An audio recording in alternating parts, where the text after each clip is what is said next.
So, I was on Good Old Games the other day. I was there because I got news that System Shock 2 Remastered just dropped, a game I've been waiting a very, very long time for. Huge fan of Bioshock 1 and 2, by the way, and I've always wanted to go back and experience the original games that inspired it. Anyways, while I was there, I thought I'd browse through the sales and see if there was anything else worth picking up when I noticed GOG has a new category for mods now. Featured ones called one-click mods. Basically, this bypasses the tedious setup you would normally have to do with installing mods, mod loaders and dragging files around and all that. You just hit install and boot up the game, just like any other game. One of those featured games was none other than Fallout London. And if you're a Fallout fan, you most likely know about this game's existence. It's not only the biggest Fallout mod, it's one of the biggest total conversion mods of all time.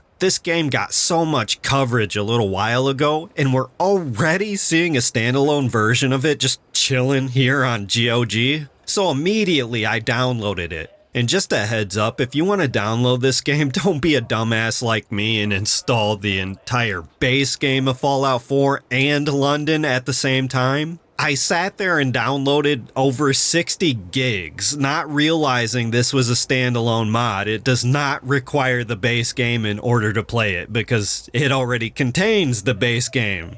So what I did was essentially download Fallout 4 twice. Yeah, I'm stupid, okay? Just want to make that clear. Also, you do have to own the base game on GOG in order to play this. Thankfully for me, the game was on sale with all the DLC included for like $15. If I can get away without having to use a mod loader and some type of downgrader or whatever, I'll happily eat that cost. Especially when everyone's been telling me this is basically Fallout 5. Alright, you have my attention now. I'm only a few hours in, and I can barely give you my first impressions. What I can say is this game is beautiful. It's also considerably harder than Fallout 4. At least in the beginning, it was for me. I spent the majority of my time getting obliterated by chihuahua-sized rat bastards. It does not hold your hand as much either. If you're used to objective markers guiding you until you're literally standing on top of where you need to be, there's definitely an adjustment period. It's not that they don't exist, they're just more restrained when they want you to explore areas. For me, I appreciate this because it makes me soak in all the atmosphere and look for clues in the environment instead of just, beelining it like I'm some hamster on a treadmill. It's fantastic so far. There's overhauls to gameplay and the leveling system. The animations feel more polished. At one point, I got a switchblade and I got up to use the bathroom, right? And when I came back, my character's idle animation was twirling it around in his hands. It was sick as hell, too. I was like, holy shit, I didn't know they did it like that in the UK. It's really awesome stuff. There's cinematic set pieces, lived-in environments, fully voice-acted dialogue that doesn't feel stiff and wooden like what you would expect from a fan-made project. And that's just it. Community-driven projects like this are just labors of love that you don't really see in the AAA space. It's not without its issues, though. The game crashed on me a couple times, and man, those loading screens, I'm not gonna lie, they're pretty rough. I'm gonna try to lower the graphics and see if that helps or not, but anyways, it's pretty awesome that we already have a standalone version of Fallout London just sitting here on GOG. You should definitely check it out. Once the location might have changed. War never changes.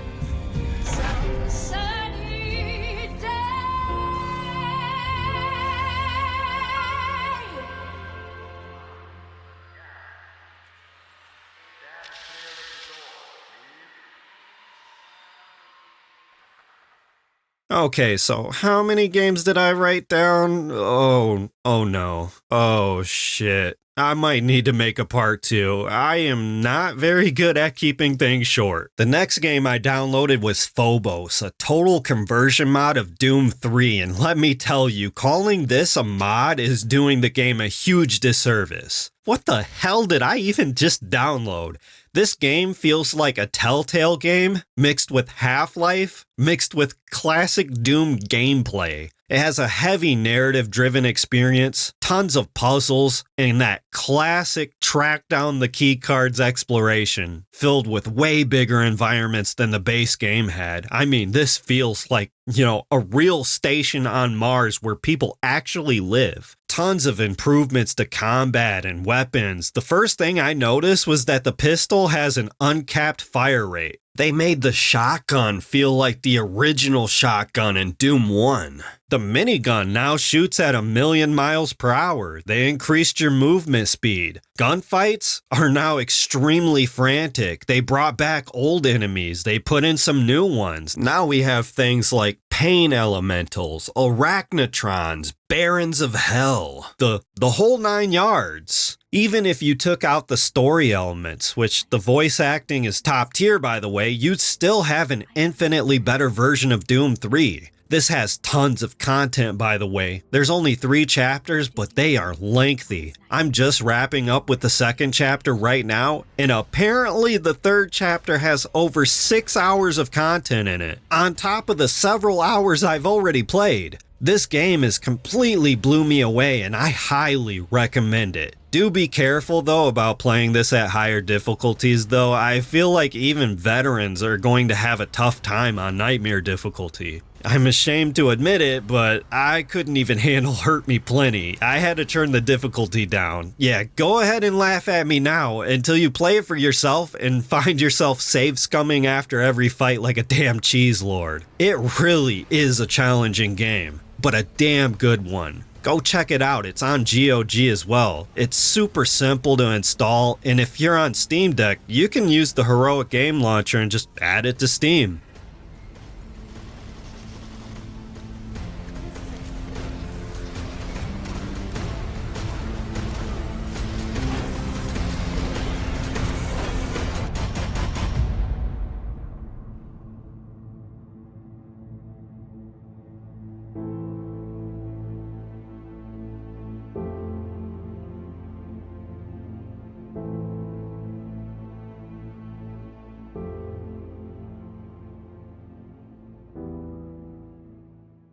Now this next game is also available on GOG, but if you own the base game on Steam already, you might as well just download it there. It has its own store page and everything, and that is Enderal. This total conversion mod of Skyrim is better than Skyrim. Better combat, better progression, better environments, and I know that's a pretty hot topic considering how beautiful Skyrim is, but listen, okay? I love Skyrim too, but I've spent enough time in it where it just doesn't capture me in the same way anymore. I have heavily modded Skyrim in the past, and I've always just wanted something new. Enderal has everything from windswept deserts, tropical environments. The story, it's intriguing and full of mystery. The combat is way more refined. The exploration is goddamn chef's kiss. You know when you go to Whiterun for the first time in Skyrim and it's kind of immersion breaking because you see all those NPCs and it's like, what the hell? There's only like 20 buildings here. Well, in Enderal, you go to a city and it is huge. It actually feels like a city. I just can't say enough good things about this game. I've mentioned it a few times in other videos, but the achievement, this fan-made mod is just so staggering, it feels like it shouldn't even exist. If you're a fan of the Elder Scrolls in any way, even if you're a fan of RPGs, you don't even have to like the Elder Scrolls. This is one of the best RPGs ever made, and the fact that it's free, like I said, it's just unreal. If there's any game that I talk about today that you should go out and play, it's definitely this one for sure. So, what do I think of your kind? I pity you. The human condition is a sickness. I have the cure.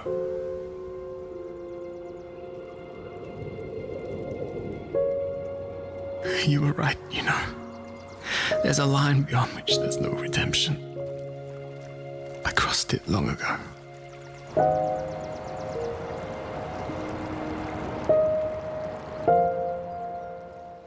Okay, so now I got some really nice stuff for you if you're a Steam Deck owner out there. This is basically the cheat code for free games right here. And I am amazed that more people don't use this. Go to desktop mode and open up the Discover Store. Yes, the Discover Store is where you can get a lot of free games, and they are amazing, easy to set up and add to Steam. You can play them right away. The first one you can search for is AMC Squad. This total conversion mod of Duke Nukem is one of the best free boomer shooters you can play right now. It's a very big ass game that will keep you busy for a while. Then you can type in Total Chaos, a horror style boom shoot that is not only fun as hell to play, but will also make you shit your pants. We have Blade of Agony on here. You know, the best Wolfenstein game you've never played. Oh, and we're not done yet. If you're a Sonic fan, you can pick up Roboblast 2, straight from the Discover Store. You like kart racers? Well, how about Sonic Roboblast 2 Kart? Hell, while we're at it, why don't we download Sonic Persona? I do not know what it is about the Sonic community and fan games, but you guys are nuts. I haven't played this yet, but come on, it's Sonic and Persona. I'm just gonna trust my gut with this one. Seriously, gaming should be about dropping into these fantastical worlds. Normal is just boring. I crave the wacky and the absurd. That's why when my back hurts after I clock out from my tedious 9-to-5 grind and return to my four-walled illusion of comfort, I know the ultimate form of escapism awaits me. I don't even know what point I'm trying to make here, but I did play this awesome game called the Burton Equation, where you play as this time-hopping detective, traveling through different eras, trying to track down a criminal organization known as the Metro Gang. Down on his luck, you play as Zachary Burton, armed with a .38 Magnum and a sweet-ass fedora, ready to serve justice. Time is an equation, and he's here to solve it. Now, realistically, this game is just a Half-Life 2 mod filled with a bunch of linear shooting galleries to make your way through. You literally just fight the Combine again. But when you add in the unique concept and the excuse to play more Half-Life 2, I can easily recommend this game just out of sheer fun factor. I guess being free is also kind of a bonus too. Sometimes I'm not looking for a masterpiece, life-changing experience. Sometimes I just want a dumb, fun junk food game to pass the time, and that's exactly what this game is.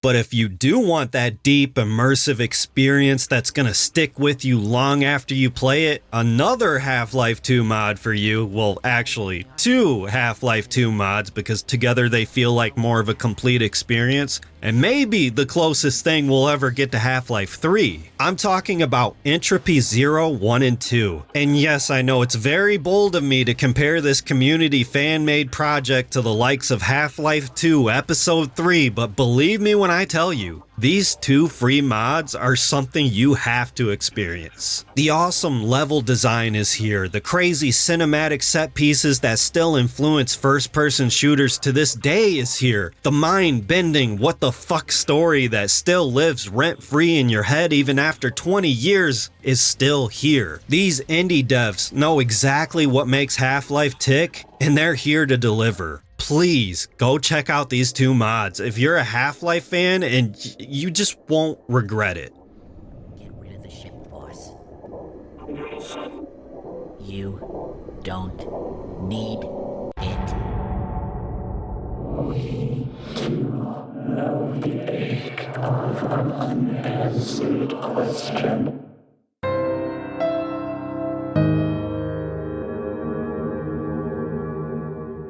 And while you're at it, go ahead and take that Valve binge even further with Portal Revolution. Not just a free mod, this is a new Portal game. New story, new characters, over 40 test chambers, over 8 hours of new gameplay to sink your teeth in. And the craziest part about this game, Entropy Zero, that wild Burton Equation game, I installed all of these from Steam. Not the workshop, not ModDB, not any other site like Nexus or whatever. These games have their own official store pages, meaning you could just find them, install them, and press play. It's really that simple. I know I get a lot of comments on my videos from people saying, well, I don't even know how to get these games you're talking about, and they look amazing. Well, in this video, before I start uploading tutorial vids, I want to make it a little bit easier this time, okay? With some free games that are basically the same thing as when you buy and install a regular game, except for free. I love the Portal games. You probably love them too. Well, this one is literally right here and it's free.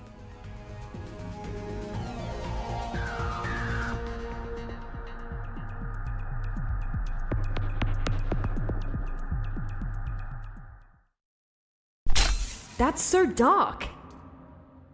Wow, I've not been here in ages. Hasn't changed a bit. Probably the hardest game to install on my little list right here is the Dark mod. And that's because if you want this game, you have to actually open up your browser, but it's not really hard to install. You just have to go to ModDB, find the standalone version of the Dark mod, and just download it. So yeah, the hardest game to install only requires you to know how to extract a zip folder and launch a .exe. But I'm getting ahead of myself. What is the Dark mod? Well, do you like MSims? Specifically the classic era of immersive sims? I'm talking games like System Shock, Deus Ex, the legacy of PC gaming type experiences. The Dark mod is Thief. I'm talking about Thief. I can't believe we have a new Thief game, and this shit is the coolest thing ever. Running on the amazing lighting system of VidTech 4, this total conversion mod of Doom 3 is probably one of the best stealth games I have ever played in my life. The amount of tools you have in this game, it makes you feel like fucking Batman. I'm talking water arrows to shoot out torches, rope arrows that you can use to scale up walls, fucking vine arrows that you could shoot at walls to make them climbable, the type of shit you wish you had in Assassin's Creed. I'm over here sneaking through buildings, stealing everything that's not nailed down, jewelry, ripping paintings off the wall and stuff. It's literally a stealth playground, and don't worry, there's a lot of content here. How much content, you ask? Over 100 missions, that's how much. You could live in this game if you wanted to. Even if you've only experienced the modern era of MSims like Bioshock, Dishonored, Prey, you're gonna have a hell of a time in this game, I promise you that. And trust me, the controls in this game don't feel clunky like you would think from something old school. This game feels smooth. In the shadows.